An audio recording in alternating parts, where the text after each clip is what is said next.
Ya, Bapak Ibu, jalan-jalan di pinggir kali. Cakep. Cakep. Cakep. Jangan lupa membawa tali. Salam hangat dari saya. Semoga hadirin tetap semangat dan tidak ngantuk sama sekali. Boleh tepuk tangan virtualnya? Baik, terima kasih. Assalamualaikum warahmatullahi wabarakatuh. Waalaikumsalam Waalaikumsalam warahmatullahi warahmatullahi wabarakatuh. wabarakatuh. Selamat sore. Salam sejahtera bagi kita. Om Swastiastu, Shalom, Nama Budaya, Salam Kebajikan. Yang terhormat Ketua Bawaslu Provinsi Sulawesi Tenggara, Bapak Iwan Rompobane. Yang saya hormati anggota Enggak, Bawaslu Provinsi Sulawesi Tenggara telah hadir terbalik, bersama Mak. kita Terbalik, terbalik. secara live. Ada Bapak Bahari, kemudian ada Saya Bapak Indra terbalik. Eka Putra yang bergabung Iya, melalui terbalik. kanal Zoom. Oh, enggak, Yang saya sudah, sudah. hormati pula Kepala Sekretariat Bawaslu Enggak. Provinsi Sulawesi Tenggara. Mohon izin Bapak Ibu yang terbuka mic-nya mohon ditutup dulu. Panitia tolong di-unmute. Lanjut yang saya hormati pula para pejabat administrator, fungsional, ketua, anggota, kepala sekretariat, dan koordinator sekretariat Bawaslu Kabupaten Kota beserta seluruh jajaran, dan para sahabat Bawaslu, baik yang hadir melalui kanal Zoom maupun yang mengikuti melalui YouTube live streaming Bawaslu Provinsi Sulawesi Tenggara. Alhamdulillah, puji syukur, segala puji kepada Allah Subhanahu wa Ta'ala, Tuhan yang Maha Esa, yang telah melimpahkan rahmat dan karunia-Nya kepada kita semua, sehingga kita dapat hadir bersama di bulan suci Ramadan ini yang penuh berkah dalam kegiatan ngabuburit pengawasan yang dilaksanakan pada sore hari ini, Jumat tanggal 27 Februari 2026, dalam keadaan sehat walafiat dan tentu tetap penuh semangat. Dan tak lupa pula salam dan salawat senantiasa kita haturkan kepada junjungan kita Nabi besar Muhammad Sallallahu Alaihi Wasallam sebagai teladan dalam integritas, kejujuran, dan kepemimpinannya. Semoga kelak kita semua akan mendapatkan syafaat di yaumil akhir nanti. Amin, amin ya robbal alamin. Baik Bapak Ibu, sahabat Bawaslu yang saya banggakan, ini adalah edisi perdana ngabuburit pengawasan yang dilaksanakan oleh Bawaslu Provinsi Sulawesi Tenggara pasca pelaksanaan kick-off ngabuburit pengawasan yang dilaksanakan oleh Bawaslu Republik Indonesia beberapa waktu yang lalu. Bapak Ibu yang dirahmati Allah, bahwa ngabuburit ini bukan hanya sekedar kita menunggu waktu berbuka, namun ngabuburit ini tentang bagaimana kita menunggu tapi penuh dengan makna. Dan salah satunya ini adalah kita mendengarkan sedikit ceramah dalam kegiatan ngabuburit pengawasan, kita berdiskusi, berbagi gagasan, atau kita memperkuat komitmen pengawasan kita demi demokrasi yang kita cintai ini tentunya. Bapak Ibu yang kami hormati, di tengah masa non tahapan ini justru kualitas pengawasan kita sedang diuji. Apakah kita hanya aktif pada saat tahapan atau kita tetap bekerja menyiapkan fondasi menuju pemilu tahun 2029. Karena jujur saja pemilu berikutnya itu tidak lagi akan sederhana, tidak lagi hanya soal berapa jumlah TPS, rekapitulasi, dan lain sebagainya. Sekarang ini ada serangan disinformasi digital, politik uang yang makin kreatif, polarisasi sosial, dan perubahan regulasi yang dinamis. Pertanyaannya, apakah kelembagaan kita ini sudah cukup lincah untuk menghadapi semua ini? Dan disinilah tema kita menjadi sangat relevan, yaitu transformasi kelembagaan pemilu. Dan untuk membedah ini lebih dalam, telah hadir narasumber kita, Ketua Bawaslu Provinsi Sulawesi Tenggara, Bapak Iwan Rompobane. Baiklah Bapak Ibu dan seluruh partisipan yang telah bergabung demi efisienkan waktu, saya persilahkan kepada Bapak Iwan Rompobane untuk memaparkan materi terkait transformasi kelembagaan Bawaslu menghadapi tantangan pemilu yang kompleks dan dinamis. Kepada Bapak Iwan Rompobane dengan hormat, saya silakan. Assalamualaikum warahmatullahi wabarakatuh. Waalaikumsalam warahmatullahi wabarakatuh. Saya hormati pimpinan Bawaslu negara, baik yang hadir secara langsung di Aula Bawaslu Provinsi Sulawesi Tenggara, Pak Bahari, maupun yang bergabung secara daring, yaitu Pak Indra. Kemudian pimpinan Bawaslu Provinsi Sulawesi Tenggara saat ini juga sedang mengisi kegiatan serupa, masing-masing Haji Heri Iskandar di Bawaslu Muna Barat dan Ibu Dharma pada Bawaslu Kota Kendari. Pak Kasek yang saya hormati yang hadir live, Pak Kabak, kemudian para staf Bawaslu Provinsi Sulawesi Tenggara yang hadir langsung di Aula Bawaslu, beserta seluruh sahabat, ketua, anggota dan kepala sekretariat, koordinator sekretariat Bawaslu Kabupaten Kota bersama jajaran. Pertama-tama saya ingin menyampaikan rasa syukur yang tiada terhingga karena kita masih diberikan kekuatan, kesehatan, sehingga kita bisa melaksanakan kegiatan ngabuburit pengawasan ini secara paralel. Mengapa harus kita laksanakan secara paralel? Karena kita ketahui bahwa Bawaslu Republik Indonesia itu setiap hari itu melakukan kegiatan seperti ini dan kita juga diwajibkan menonton. Kemudian Bawaslu Provinsi diwajibkan minimal 6 kali selama bulan Ramadan untuk melaksanakan kegiatan ngabuburit pengawasan, dan Bawaslu Kabupaten Kota minimal 4 kali selama bulan Ramadan untuk melaksanakan kegiatan yang serupa sebagaimana diatur melalui surat instruksi nomor 4 Bawaslu Republik Indonesia terkait dengan ngabuburit pengawasan. Tadi ada salah satu pimpinan partai politik di Sulawesi Tenggara yang bertanya kepada saya secara virtual, apa gunanya ngabuburit pengawasan bagi Bawaslu pada saat tahapan itu sudah selesai? Ternyata apa yang bisa kita petik dari pertanyaan seperti itu, bahwa seringkali memang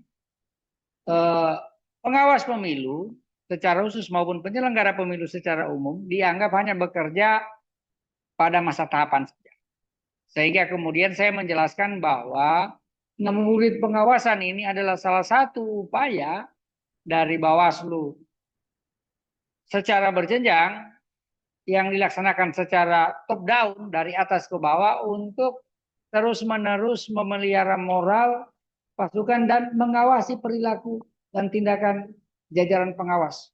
Bisa kita bayangkan misalnya ya, dengan adanya ngabuburit pengawasan, Bawaslu bertadarus dan kegiatan-kegiatan lain yang serupa dengan ini.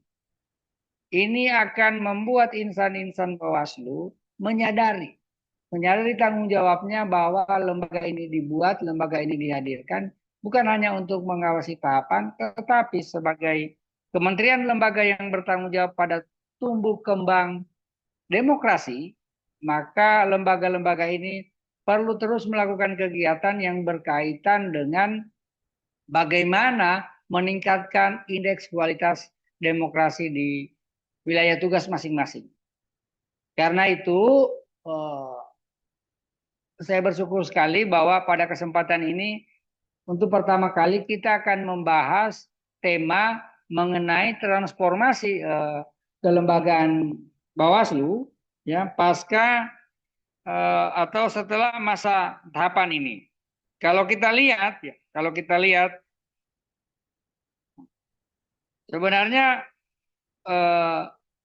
ada berbagai konteks yang harus kita rujuk dalam membicarakan diskusi ini. Bagaimana sebenarnya perubahan pekerjaan penyelenggara pemilu dari yang sebenarnya awalnya menjadi voluntarism menjadi sebuah profesi yang diikat kode etik dan dengan kewenangan kelembagaan yang cenderung diperkuat. Saya kasih contoh ya. Pada awal-awal timbulnya diskursus tentang pentingnya nilai kejujuran, independensi untuk mewujudkan pemilu yang demokratis dan setara, sebenarnya banyak pekerja pemilu itu menyodorkan dirinya secara sukarela tanpa mengetahui bahwa apakah dari output itu akan ada penghargaan atau tidak. Nah, pemilu 99 ya sebagai pemilu yang pertama kali diselenggarakan oleh lembaga yang dibuat di luar pemerintah, dalam hal ini eksekutif, menunjukkan tren selanjutnya dalam pemilu-pemilu selanjutnya bahwa ternyata voluntarisme dalam demokrasi itu perlu dilembagakan dengan kelembagaan yang semakin diperkuat sehingga kemudian sedikit demi sedikit menjadi profesi. Kenapa dia menjadi profesi? Ya, kemarin saya kira Bapak Ibu semuanya menyaksikan bahwa ada sidang DKPP yang dilaksanakan di aula Bawaslu Provinsi Sulawesi Tenggara. Nah, kenapa orang disidang kode etik? Karena ternyata selain sebagai penyelenggara pemilu, pekerjaan penyelenggara ini juga sudah dianggap sebuah profesi yang memerlukan quality control, memerlukan ketaatan terhadap standar operasional prosedur. Nah, tapi apa yang ingin kita bahas dalam tema ini bahwa ini bukanlah saja bagaimana kita adalah sekedar aparat dalam bidang demokrasi, bukan hanya sekedar pekerja pemilu, tetapi benar-benar menjadikan kehidupan kita, profesi kita, kalau bahasa yang sering standar disampaikan supaya gaji kita itu berkah. Bagaimana kita dalam melaksanakan tugas-tugas ini bukan sekedar bekerja. Kalau kita sekedar bekerja maka kita ini tidak lebih dengan mesin yang diproses untuk mulai operasi jam 7 atau 7.30 dan berhenti di pukul 16.30. Hanya begitu saja. Nah, karena kita ini harus memantapkan diri kita lebih dari sekedar pekerja, maka berarti dalam melaksanakan tugas-tugas kita harus banyak melahirkan inovasi-inovasi dan bagaimana mensiasati berbagai kelemahan, kekurangan dan keterbatasan akibat masa efisiensi yang sedang berlaku. Nah, ini adalah konteks-konteks yang harus kita mulai mengawasi secara personal untuk membentuk kemampuan kolektif kolegial kita di kantor. Kemudian yang kedua, di masa non tahapan ini biasanya ada anggapan bahwa ini adalah masa tenggang dari pekerjaan di musim yang lalu ke musim yang berikutnya. Kalau ini misalnya pikiran-pikiran itu masih ada di kepala kita, maka apa bedanya kita dengan orang-orang tua kita dulu yang hidup di zaman berburu dan meramu? Mereka hanya mengumpulkan hasil alam untuk kepentingan kehidupannya di masa paceklik.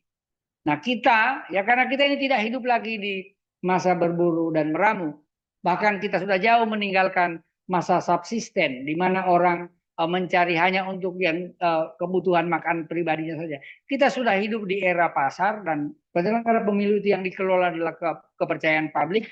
Maka bagaimana kita menjadikan masa non tahapan ini sebagai sarana untuk senantiasa memperkokoh kesiapan operasional Bawaslu. Karena itu Bawaslu baik Republik Indonesia, provinsi dan saya kira juga kabupaten kota menggagas berbagai kegiatan untuk memelihara kompetensi teknis dan kompetensi administratif semua jajaran pengawas pemilu. Karena tugas pengawas pemilu ini kan ada dua rumpun besarnya. Ada yang bergerak di sisi teknis, ada yang bergerak di sisi administratif.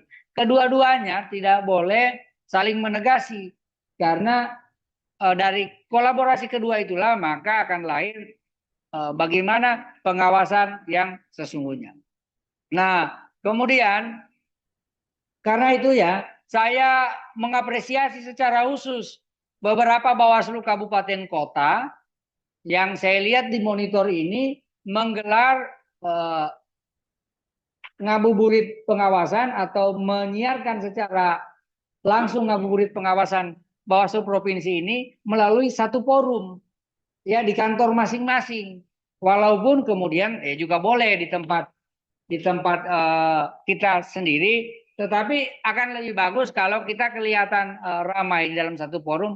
Ini saya kira tanpa bermaksud menyamakan, tetapi kira-kira sembahyang sendiri dengan sembahyang berjamaah tentu kan kita tahu mana yang lebih utama. Yang tidak boleh itu tidak sembahyang. Kira-kira begitu. Jadi tidak hadir itu sama sekali tidak kita inginkan. Tapi kalau mau bagus kehadirannya maka hadirlah bersama seperti beberapa Bawaslu kabupaten kota yang sama-sama kita bisa lihat di frame masing-masing. Bapak Ibu ya, keputusan MK nomor 135 itu memberikan arti banyak bagi kedudukan Bawaslu dalam arsitektur baru kepemiluan yang menuntut reposisi peran Bawaslu. Kemarin ketika mengantar pimpinan pulang ke Jakarta, ada sementara informasi atau diskusi yang kira-kira ini harus kita sama-sama bisa respon. Tentu responnya nanti tergantung macam-macam. Tapi ada informasi bahwa nanti ya sementara didiskusikan opsi-opsinya bahwa untuk KPU RI itu jumlahnya 9 bersama Bawaslu RI, DKPP RI 9, kemudian KPU Bawaslu di tingkat provinsi 7, kemudian KPU dan Bawaslu di tingkat kabupaten kota 5. Nah ini kan ada dalam rangka persiapan 2029 itu berarti ini kan membutuhkan personal yang banyak. Tetapi jangan sampai juga personalnya tambah banyak, justru konsolidasinya makin rumit. Makin rumit seperti apa? Untuk pleno susah. Sekarang saja 3 ini harus jujur kita akui lah. Tidak usah kita nunjuk-nunjuk siapa yang sering pleno rutin. Baik secara kabupaten maupun secara orang. Mungkin kabupatennya sering pleno rutin, tetapi yang hadir itu terus saja.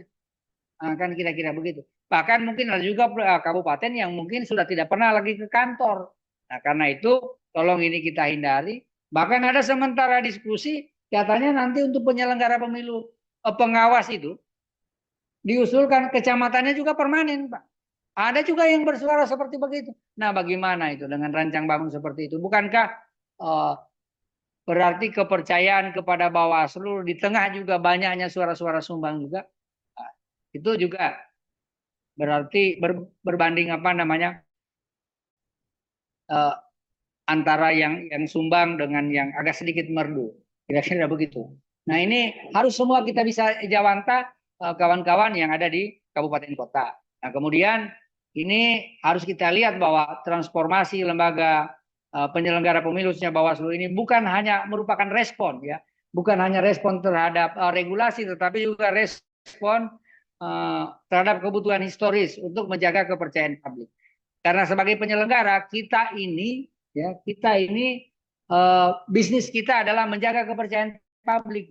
Sekali kepercayaan publik ini rusak kepada lembaga Bawaslu, maka tentu akan rusak hal-hal yang lain. Karena itu saya pesan kepada kita semua untuk benar-benar menjaga tingkat kepercayaan publik.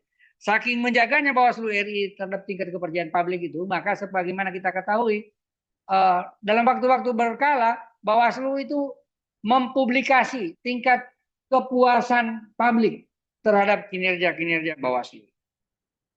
Selanjutnya, dalam konteks Sulawesi Tenggara, kita melihat ada cermin dinamika pemilu nasional, khususnya secara lokal Sulawesi Tenggara. Minimal ada 3 hal yang dapat menjadi handicap atau tantangan bagi Bawaslu Sulawesi Tenggara dalam melaksanakan tugas dan fungsinya. Yang pertama, yaitu komposisi pemilih. Ini didominasi oleh Gen Z dan milenial. Kurang lebih 47,5% sebagaimana survei LSI tahun 2024 tahun 2024. Implikasi dari banyaknya generasi milenial dan Gen Z yang menjadi pemilih, maka berarti pengawas pemilu mau tidak mau harus mengikuti dengan kehendak zaman dalam hal metode, cara dan teknologi untuk melakukan pengawasan pemilu. Tidak bisa lagi pengawasan pemilu seperti dulu. Pengawasan pemilu tunggu-tunggu di pohon. Pengawasan pemilu tunggu-tunggu di jalan. Begitu ada salah langsung disemprit. Tetapi bagaimana pengawasan pemilu itu dimulai dari pencegahan. Pencegahan dengan pengenalan terkait aspek larangan dalam undang-undang pemilu, aspek-aspek apa yang dilarang dengan menggunakan cara-cara yang mudah dimengerti oleh Gen Z dan milenial.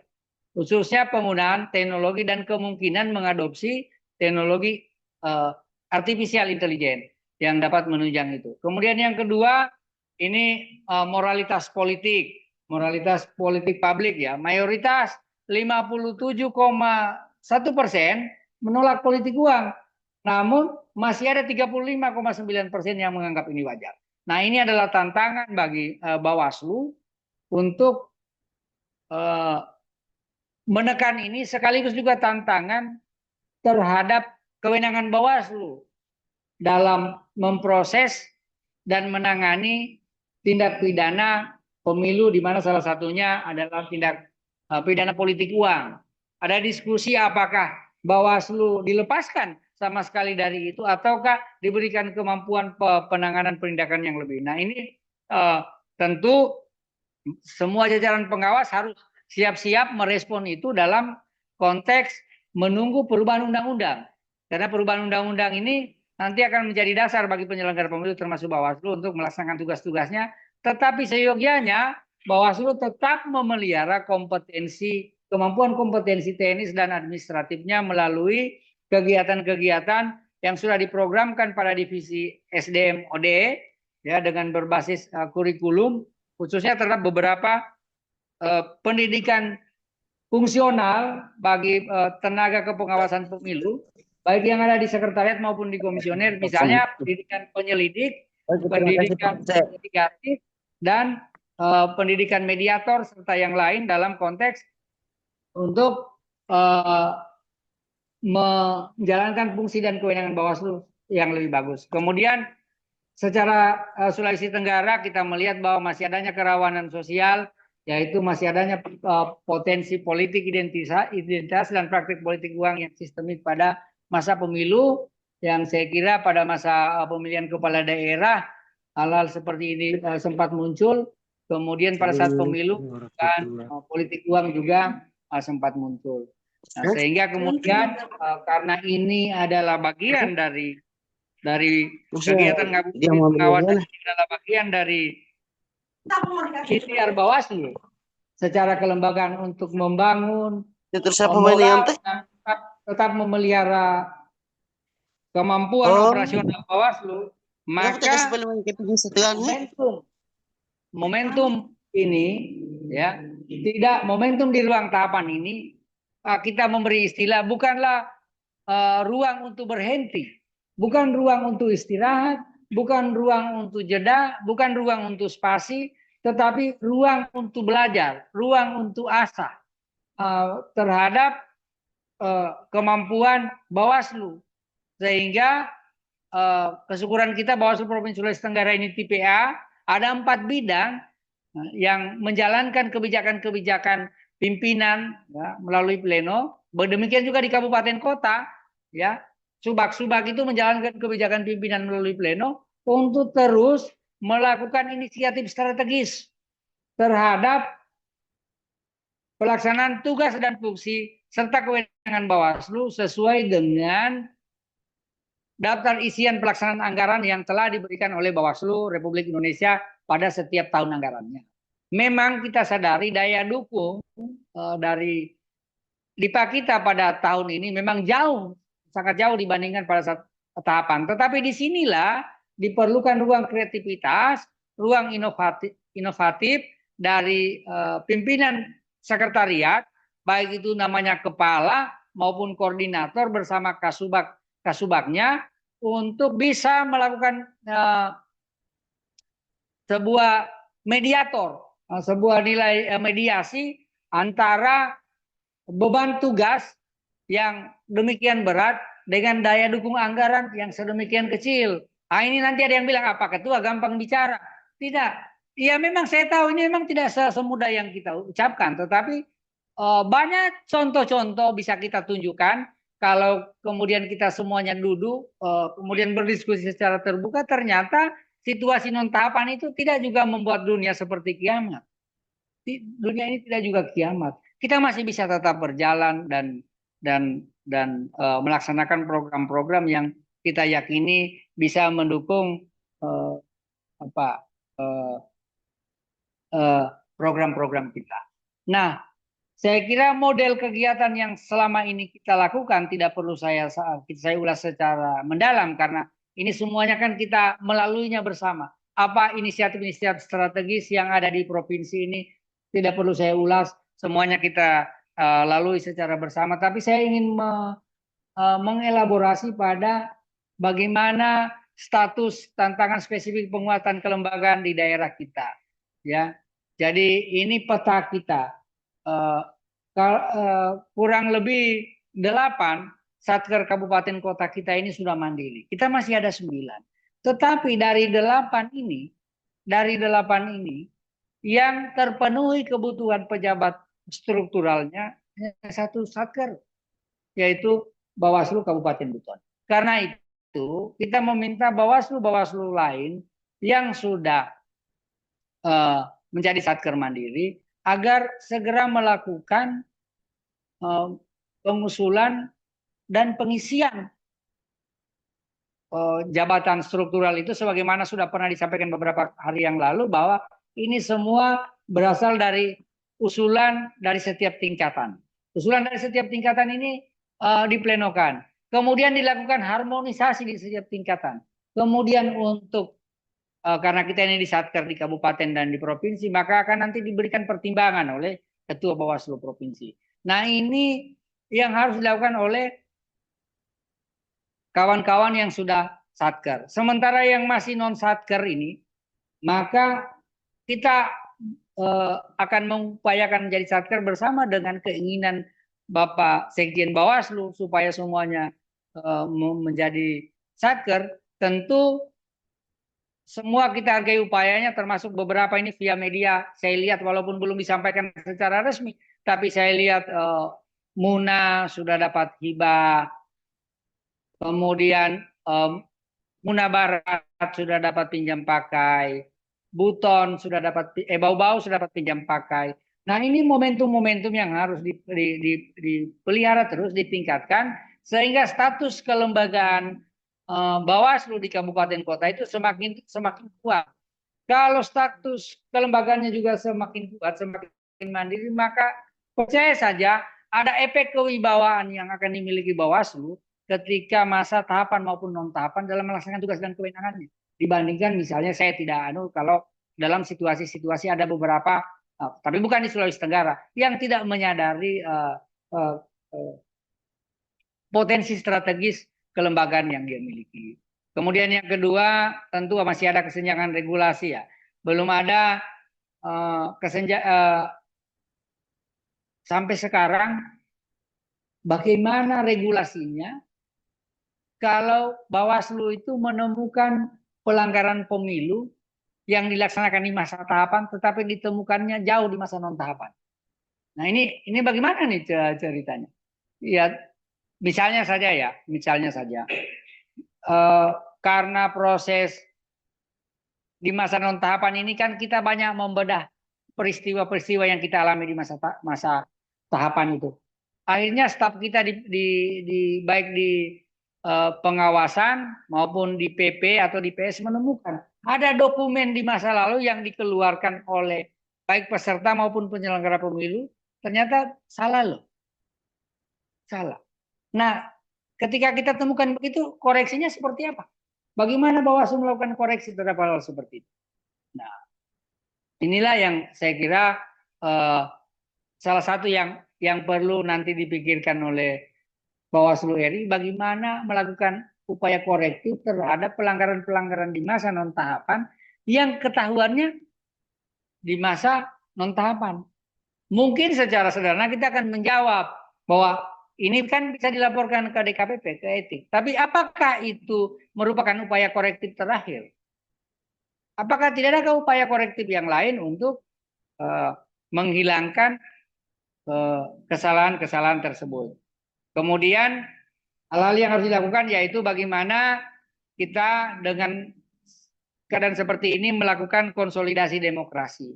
Konsolidasi demokrasi ini sebagaimana diatur boleh dilaksanakan secara kelembagaan maupun secara individual. Masing-masing 3 kali seminggu dengan melihat dinamika yang berkembang. Dan tentu saja terkait dengan ini, karena ini masih bersifat internal, saya ingin mengingatkan kita semua, para komisioner, bahwa berdasarkan surat keputusan Bawaslu nomor 482 tahun 2025, ada kewajiban kita, baik kita berstatus sebagai ketua maupun Kordip, untuk mengisi dan menjalankan indeks kualitas utama, IKU. Jadi kalau selama ini kita hanya mengenal bahwa ketua Bawaslu di setiap tingkatan menandatangani Perkin, perjanjian kinerja bersama dengan Pak Kasek, maka dengan berlakunya surat keputusan 482 itu masing-masing kita juga nanti akan menandatangani IKU masing-masing, baik sebagai ketua maupun sebagai Kordip. Dan di tingkat Bawaslu Provinsi Sulawesi Tenggara, Bapak Ibu dapat saya sampaikan informasinya bahwa ini sedang dibahas oleh jajaran sekretariat di bawah komando Pak Kasek terkait bagaimana mekanisme penilaian IKU para pimpinan, termasuk juga nanti diharapkan Bapak Ibu di kabupaten kota bisa menjabarkan visi misi Bawaslu RI dan Bawaslu Provinsi yang sekarang sementara dibuat. Kemudian ini harus saya sampaikan sebagai Ketua Bawaslu bahwa bulan Maret adalah akhir bagi kita semua. Ya kalau bisa jangan sampai 31 Maret. Akhir bagi kita semua untuk menyelesaikan kewajiban kita sebagai penyelenggara negara, yaitu yang pertama terkait dengan laporan harta kekayaan penyelenggara negara, yang kedua terkait dengan laporan pajak yang sekarang melalui aplikasi Cortex. Kemudian khusus bagi 8 orang ketua dan anggota Bawaslu Kabupaten Kota di berbagai kabupaten yang berstatus pegawai negeri sipil. Tadi sudah kita surati Kasek-Korseknya untuk segera mengunjungi instansi asalnya untuk memastikan keaslian surat pemberhentian sementara dan dikirimkan melalui Linsum paling lambat tanggal 2 Maret 2026 atau hari Senin.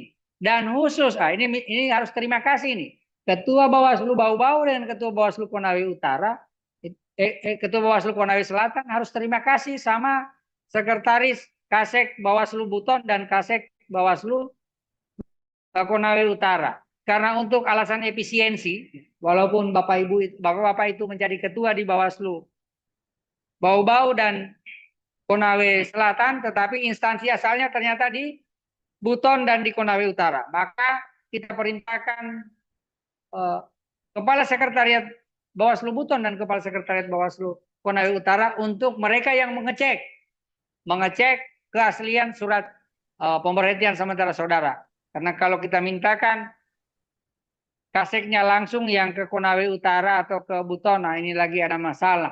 Ada masalah kita terkait daya dukung, sehingga kita minta bantuan ke sana. Nah ini adalah hal-hal yang saya kira yang berkaitan dengan regulasi yang juga harus kita pahami di masa non tahapan.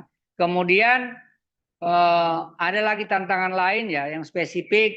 Kebetulan kita ini Sulawesi Tenggara dikaruniai dengan sumber daya alam yang melimpah. Sebenarnya banyak penulis-penulis yang dulu termasuk baik itu penulis biologi ilmunya Pak Bahari maupun penulis antropologi itu yang saya pelajari menulis tentang kutukan sumber daya alam. Tidak semua daerah-daerah itu yang memiliki sumber daya alam justru akan hidup seperti di surga, menikmati sumber daya alamnya itu secara secara berlebihan atau apa. Ternyata seringkali sumber daya alam itu menjadi kutukan. Misalnya lebih banyak diakses oleh orang luar dan penduduk lokal hanya mendapat bencana, dan kalaupun ada kesempatan kerja maka kesempatan kerja untuk bagian-bagian yang unskilled labor, tenaga-tenaga yang tidak ahli. Nah, ini semuanya harus kita coba mapping, jangan sampai kekayaan alam kita itu justru menjadi alat untuk melakukan politik uang, atau bagaimana untuk terjadi substitusi antara oligarki-oligarki yang menguasai kekayaan alam itu dengan kliennya, ya, berupa orang-orang atau aktor-aktor politik lokal yang saya kira nanti bisa juga menurunkan indeks kualitas demokrasi di Sulawesi Tenggara. Sehingga pengawasan-pengawasan ini juga harus bisa menyasar ke arah-arah seperti itu, sebagaimana amanat konsolidasi demokrasi, ya, adanya kekhawatiran, ya, sementara kekhawatiran tentang menguatnya oligarki. Kemudian bagaimana kita melakukan transformasi dan strategi untuk budaya kerja kita ke depan, maka bagaimana yang pertama kita melakukan perawatan SDM berkelanjutan. Perawatan SDM berkelanjutan ini yang pertama bagi yang berstatus komisioner, yaitu bagaimana dengan kita terus mengasah kemampuan kita dalam melaksanakan teknis kepengawasan. Sementara teknis kepengawasan melalui berbagai kursus yang saya kira harus difasilitasi oleh Puslitbang Diklat. Sementara bagi yang berstatus sebagai pegawai, ya, PNS, maka dia harus difasilitasi dengan diklat-diklat, baik fungsional, teknis, struktural, ya, sehingga bisa menunjang tugas-tugas Bawaslu. Karena sebagaimana kita ketahui, di lembaga penyelenggara pemilu ini, pimpinan itu adalah pemegang kebijakan, sementara bagaimana operasional di lapangannya itu dilaksanakan oleh birokrasi, dalam hal ini para PNS, maka antara kebijakan strategis dengan penerjemahan implementasi teknis di lapangan ini harus nyambung. Hanya mungkin nyambung kalau kedua-duanya diberikan pemahaman yang sama, kemudian skill yang sama terkait bagaimana melakukan pengawasan termasuk menangani pelanggaran. Kira-kira seperti itu. Kemudian bagaimana penguatan budaya kerja. Saya kira selama ini di Bawaslu sudah ada banyak peraturan yang dikeluarkan. Yang paling terakhir surat edaran Sekretaris Jenderal Bawaslu terkait dengan pakaian seragam. Pakaian seragam di mana yang berbeda dari yang lalu adalah kalau hari Kamis itu pegawai Bawaslu menggunakan tenun atau batik lokal, sekarang hari Kamis disesuaikan dengan surat edaran Kepala Badan Kepegawaian Negara yang justru kira-kira Bawaslu termasuk yang paling pertama mengadopsi itu. Nah, ini bagaimana budaya-budaya kerja ini bisa menjadi ruh kita, bisa menjadi spirit kita, bisa menjadi identitas kita, bahwa walaupun Satker Bawaslu yang ada di kabupaten mungkin adalah salah satu kantor yang jumlah personilnya paling sedikit, tetapi dengan adanya budaya kerja yang kuat bisa memberikan pembeda identitas dengan satuan kerja lainnya, khususnya yang sesama vertikal. Saya sebenarnya menginginkan Bawaslu Kabupaten Kota itu, Sekretariat Bawaslu Kabupaten Kota sebagai lembaga vertikal, itu kalau bisa yang kalah disiplinnya itu cuma kantor Polres dan kantor Kodim.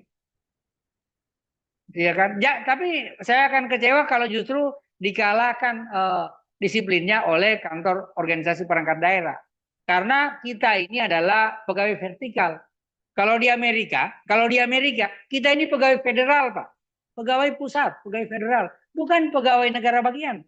Anggaplah kalau kita anggap pilihan begitu. Tanpa bermaksud membeda-bedakan status kepegawaian, bukan. Ini saya hanya hendak memberikan perbedaan bagaimana di Amerika itu pegawai federal itu sangat diakui dan punya kedudukan yang sedikit lebih, tentu dengan dibarengi kemampuan mereka menjaga marwah dan tanggung jawabnya. Nah, ini juga yang saya minta kepada kita semua. Sehingga bagi yang masih malas-malas mari kita manfaatkan ini bulan Ramadan. Mari kita manfaatkan bulan Ramadan ini untuk bagaimana meningkatkan disiplin kita. Disiplin ini kan diajarkan di bulan Ramadan. Tidak boleh kita makan kalau sudah lewat waktu imsak. tidak boleh kita makan, tidak boleh kita minum, tidak boleh kita merokok, tidak boleh kita berbohong, tidak boleh kita bersetubuh. Walaupun barang halal Pak, istri sendiri nggak boleh Pak. Kalau sudah lewat waktu imsak dan sebelum waktu buka. Setelah itu kan dihalalkan semua. Nah ini bagaimana puasa ternyata mengajarkan untuk kita disiplin. Tadi saya dapat lagi salah satu ceramah bahwa kalau ternyata orang Barat itu menemukan, dokter Barat itu baru menemukan kalau kamu tidak mau kena kanker, kanker apa saja, maka kamu kalau bisa 1 bulan selama 8 hari kamu jangan makan. Nah bukannya kita ini diajar puasa Senin Kamis. Senin Kamis 1 minggu, Senin Kamis 2 minggu, Senin Kamis 3 minggu, Senin Kamis 4 minggu, 8 hari. Loh itu tadi saya dapat loh, saya lagi nonton itu, saya lihat ada ulama yang menyatakan begitu. Bagaimana kalau 30 hari kita puasa? Nah kira-kira begitu. Jadi kita bisa terhindar dari cancel. Nah tentu dalam sebuah lembaga kerja kan biasa itu ada perbedaan pendapat. Ada perbedaan pendapat. Maka dikelola perbedaan pendapat itu melalui medianya, yaitu rapat. Lebih baik sering kita rapat, kita berbeda pendapat daripada perbedaan pendapat itu diselesaikan dengan cara-cara yang tidak jalur organisasi. Karena itu saya minta ini semua ya pleno kita dijalankan secara rutin, walaupun kita lagi tidak meminta lagi laporan pleno rutin seperti dulu waktu di masa tahapan. Marilah kesadaran kita sendiri, kita melakukan pleno secara rutin. Kemudian bagaimana strategi kita yang selanjutnya, yaitu bagaimana kita melakukan sinergi dan kerjasama dengan lembaga-lembaga yang lain. Kita memanfaatkan konsolidasi demokrasi ini untuk menguatkan sinergitas dengan lembaga lain. Saya melihat kabupaten kota banyak yang melakukan kunjungan ke lembaga yang lain. Tapi ada satu yang saya lupa, kayaknya di provinsi juga kita lupa. Bagaimana konsolidasi demokrasi ini bukan kita saling kunjung mengunjungi, tetapi bagaimana kita bisa menekan memorandum of understanding, ya, dan perjanjian kerjasama, khususnya dalam rangka pengawasan partisipatif ke instansi-instansi pemerintah yang sampai ke bawah, yang sampai ke desa. Misalnya kita kan sudah dengan dinas pendidikan provinsi, tetapi implementasinya di kabupaten kota perjanjian kerjasamanya seperti apa dengan kepala SMA. Sudah ada perjanjian kerjasamanya, apakah ada kunjungan-kunjungan Bawaslu ke sana dalam rangka konsolidasi demokrasi atau upacara, mengambil upacara atau mengambil kelas pemilu. Kemudian bagaimana dengan Kemenak? Kemenak juga banyak madrasahnya. Kemudian bagaimana dengan pesantren? Ini saya kira harus juga jangan kita lupa di balik kegiatan-kegiatan konsolidasi demokrasi. Kemudian bagaimana kita membangun kolaborasi dengan komunitas-komunitas yang sudah kita bangun. Ya. Misalnya SKPP, kemudian alumni SKPP, dan saya kira nanti akan ada program penguatan sekolah pengawas berkelanjutan ya kalau tidak salah di provinsi yang masuk sebagai rincian anggaran dalam ABT yang di mana setiap kabupaten kota diberikan target peserta sebanyak 40 orang. Nah ini mohon diberikan pemahaman lebih awal kepada kawan-kawan yang akan ikut, jangan sampai nanti kejadiannya seperti kemarin yang apa itu SP2P daring, P2P daring. Sebenarnya kesalahannya bukan berada di lingkup Bawaslu provinsi maupun kabupaten kota. Sebenarnya tanpa bermaksud memindahkan kesalahannya kepada kawan-kawan peserta itu, tetapi yang terjadi adalah kesalahan kita untuk menjelaskan mekanisme di Bawaslu dan mungkin keengganan mereka juga untuk mengikuti bagaimana alur pertanggungjawaban di Bawaslu, sehingga terjadilah ada beberapa orang yang belum sempat memiliki rekening, akhirnya menghambat penggantian uang paket terhadap peserta. Nah ini mungkin ke depan jangan lagi terjadi karena ini juga kira-kira metodenya akan seperti itu. Kemudian yang berikutnya adalah bagaimana advokasi kebijakan dan penguatan kelembagaan di daerah. Tentu ini kita akan menunggu ya menunggu bagaimana perubahan undang-undang ya, terkait dengan kelembagaan Bawaslu. Kemarin pimpinan menyampaikan informasi bahwa substansi terkait dengan teknis pengawasan pemilu itu sudah diselesaikan oleh Biro Teknis, tetapi substansi terkait kelembagaan pengawas pemilu ini sementara masih disusun, sehingga tentu kita harus mengakomodasi itu. Kembali tadi seperti yang saya bilang, bagaimana kelembagaan pengawas pemilu ini mau diperkuat kalau kita yang ada satker di daerah ini ya berkesan tidak mau melengkapi struktur yang harusnya dipenuhi. Kemudian bagaimana kita semua juga berupaya untuk melakukan komunikasi dengan pemerintah daerah agar kita bisa mendapat sarana perkantoran yang memadai bagi pelaksanaan kewajiban di Bawaslu. Tentu yang terkait rekomendasi ke revisi Undang-Undang Pemilu ini sudah kita sampaikan ke pimpinan, yaitu perlunya penguatan kewenangan penyidikan, regulasi teknis yang jelas untuk penyelesaian sengketa, dan pengaturan tegas mengenai pencegahan politisasi sumber daya alam dan netralitas ASN.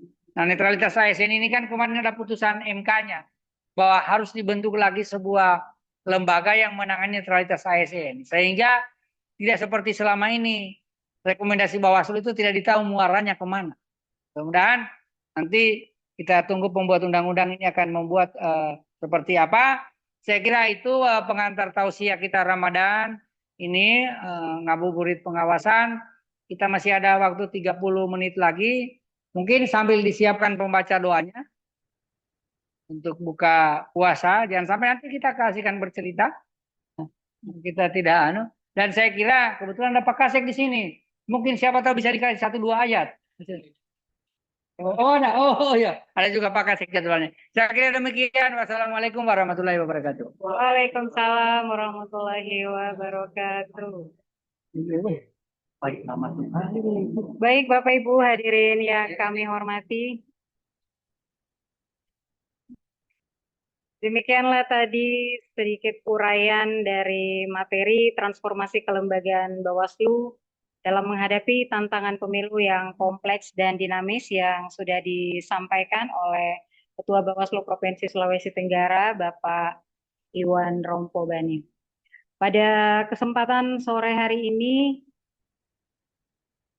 kita buka ruang diskusi atau sharing pendapat dengan seluruh partisipan yang telah bergabung di kanal Zoom. Jika ada yang ingin menyampaikan pendapat, gagasan, atau pertanyaan, silahkan untuk raise hand. Kami buka kesempatan pertama untuk 2 orang. Silakan Bapak Ibu. Mungkin ada yang ingin bertanya, sharing pendapat, gagasan, atau ide, dan lain sebagainya.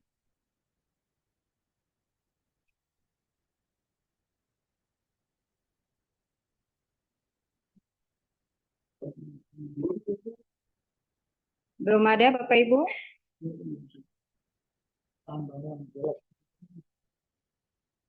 Halo Bapak Ibu, apakah suara saya terdengar dengan jelas?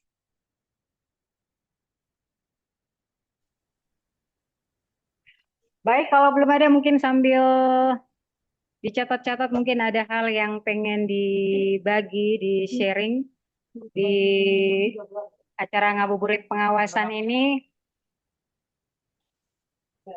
Mungkin gini Pak Ketua, izin sambil menunggu mungkin dari partisipan yang ingin menyampaikan saran, pendapat, ide, atau gagasan, ataupun pertanyaan.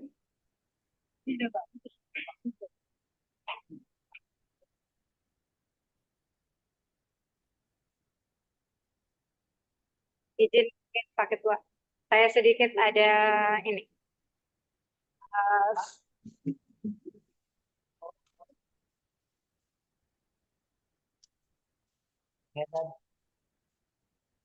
Sambil kita menunggu Pak dari Bawaslu Kabupaten Kota atau sahabat Bawaslu yang ingin sharing pendapat, sedikit yang ingin saya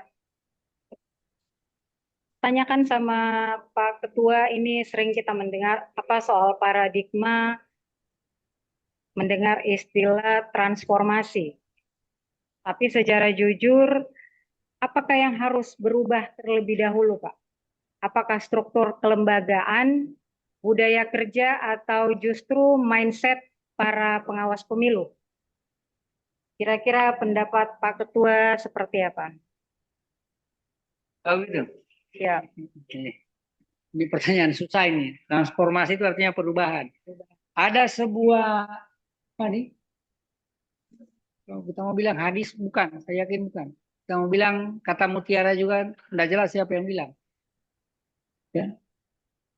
Tiada yang abadi di dunia ini kecuali perubahan. Tidak ada yang berubah di dunia ini kecuali perubahan itu sendiri. Jadi siapa yang bilang itu, Bang? Hah? Ya pakar teknologi siapa yang bilang? Kan tidak mungkin, karena kan tidak mungkin. Jadi, tidak ada yang berubah di dunia ini kecuali perubahan itu sendiri. Berarti perubahan itu sunatullah. Mau tidak mau harus ada yang berubah. Sekarang dia jadi susah. Nah ini tingkat kesusahannya ini pertanyaan Bu Lina, karena dia tanya siapa yang harus berubah. Apakah karena struktur berubah kita mengikuti perubahan struktur? Atau mindset yang harus berubah? Ini kan repot ini menjawabnya. Kalau saya sih melihatnya begini Bu Lina. Supaya jangan jumut kita punya pemikiran, saya kasih contoh begini. Kalau apa namanya? Kalau duduk bersama itu, bicara bersama itu tidak menyelesaikan persoalan, maka cobalah tidur bersama. Pasti bisa. Serius. Tapi ini maksudnya begini maksudnya. Yang saya ingin cerita itu sebenarnya begini. Terkadang kita tidak bisa menyelesaikan masalah itu bukan karena masalahnya tidak bisa diselesaikan, bukan. Karena persoalan sudut pandang. Maka saya punya kebiasaan, kalau ada masalah, kalau saya dekati misalnya dari pintu situ tidak bisa selesai, saya akan pindah itu cari jalan lain, arah lain untuk melihat. Jadi saya melakukan perubahan pandang. Itu sebenarnya bicara. Kalau tidak bisa selesaikan, bicara bersama, tidur bersama pasti selesai. Tapi maksud yang saya ingin saya bilang adalah kita harus merubah sudut pandang terhadap persoalan itu. Maka saya memang kalau bagi saya mindset yang harus dirubah. Karena kalau struktur dia kan sifatnya kaku dan memaksa. Kalau struktur itu berubah, Anda suka atau tidak suka, Anda pasti akan melakukan transformasi. Contohnya begini, Bu Lina sekarang di Bawaslu provinsi. Coba besok ditarik di Bawaslu RI. Mau tidak mau, dia punya budaya kerja pasti lebih disiplin karena sudah di pusat. Tapi coba kita kirim dia di Bawaslu kabupaten. Kan pasti dia jadi bos di sana. Bisa jadi tingkat kedisiplinannya turun, Pak. Minimal datang jam 8, pindahkan. Tapi kalau mindsetnya memang sudah menyatakan bahwa saya ini pegawai negeri sipil yang harus datang jam 7, pulang jam, dimanapun dia ditempatkan, biar penjaga hutan yang tidak ada yang jaga di sana, pasti datang jam 7. Nah, maka menurut saya yang penting bagaimana mindset kita itu kita perbaiki. Kita boleh kacau kita punya pikiran. Sering saya kasih tahu ini Konco dengan Ridwan. Boleh kacau kita punya pikiran. Tapi tidak boleh kacau kita punya hati. Kapan kita punya hati yang kacau? Rusak semua kita punya mutu pekerjaan. Kalau pikiran ini kan memang ranahnya berdebat. Pikiran itu ada, itu berdebat. Logis, tidak logis itu pekerjaan pikiran. Tapi berarti atau tidak berarti, pekerjaan kita itu ranahnya hati. Mungkin ada yang lihat hati-hati Pak, dia berarti. Saya kira itu Bu Lina, kita masih ada waktu. Nanti ada yang bertanya Pak. Kita masih ada waktu kan? Bagus ya. Ini kan kita buka puasa ini di sini kan 18.11 ya, 18. Masih ada 30 menit lagi. Kalau memang tidak ada yang mau bertanya jangan dipaksa. Ini kan bulan puasa Pak. Kita ini harus jujur Pak. Harus jujur. Tidak usah ada yang ditanyakan. Tapi bagaimana kita merenungi, meresapi apa maknanya kita ini berkumpul. Tadi itu materi saya sebenarnya cuma judul saja. Cuma judul supaya ada alasannya kita berkumpul. Tapi Apa maknanya kita berkumpul kayak ini sebenarnya? Nah, kan kira-kira begitu. Saya kira begitu, Bu Lina. Jadi menurut saya yang mindset yang penting dia berubah. Kalau ini Kanda, ini biar saya kasih contoh lagi terakhir. Ini Kanda biar dia alim, dia hafal Al-Quran 40 juz, bukan 30 juz, 40 juz. Tapi kalau mindset kita dia ini sudah rusak, tidak akan pernah dia baik di mata kita, tidak akan pernah rusak kau, apapun yang rusak. Tapi kalau kita rubah, kita coba mulai melihat dia ini, bagaimana dia setiap orang buka, dia hubungi buka puasa, pakai buka puasa apa Pak? Ternyata baik juga ini orang. Masuk juga kawan satu kita ini kan. Masya Allah. Assalamualaikum warahmatullahi wabarakatuh. Waalaikumsalam warahmatullahi wabarakatuh. Baik Bapak Ibu, kalau tidak ada yang ingin berbagai pandangan, pendapat, ataupun pertanyaan, kita akhiri kegiatan ini. Namun sebelum itu, mungkin ada closing statement dari Pak Ketua untuk menutup kegiatan ini. Baik, saya kira Bapak Ibu ada pimpinan di monitor itu Pak Indra. Jangan kita melihat kegiatan ini karena ini diperintah Bawaslu. Mari kita lihat ini sebagai kewajiban kita. Kita masing-masing membuat di provinsi 6 kali, di kawan-kawan 4 kali. Silakan waktunya mau bersamaan atau tidak, tapi upayakan ada nilai keseriusan di situ. Dan kalau tidak salah provinsi nanti tanggal hari Senin ya, hari Senin lagi tanggal 2 akan melaksanakan ngabuburit pengawasan. Selamat kita mengikuti semua. Mungkin tidak banyak yang tanya ini karena belum tersosialisasi dengan baik materinya. Mungkin nanti ke depan mungkin kawan-kawan di Humas supaya apa namanya itu playernya ini cepat dibuang ke halayak dan kita semua bisa mengikuti secara baik. Saya kira demikian. Selamat berpuasa semuanya. Ini agak saya tahu sedikit ceritanya. Karena beberapa kabupaten kota itu sudah mengeluarkan besaran biaya zakat. Kalau Anda mau bayar biaya zakat artinya sudah boleh, Pak. Yang tidak boleh itu zakat itu dibayar kalau orang sudah takbir mau lebaran. Sebelum takbir orang masih boleh dibayar. Artinya sampai hari terakhir. Saya ingatkan saja kita semua di sini.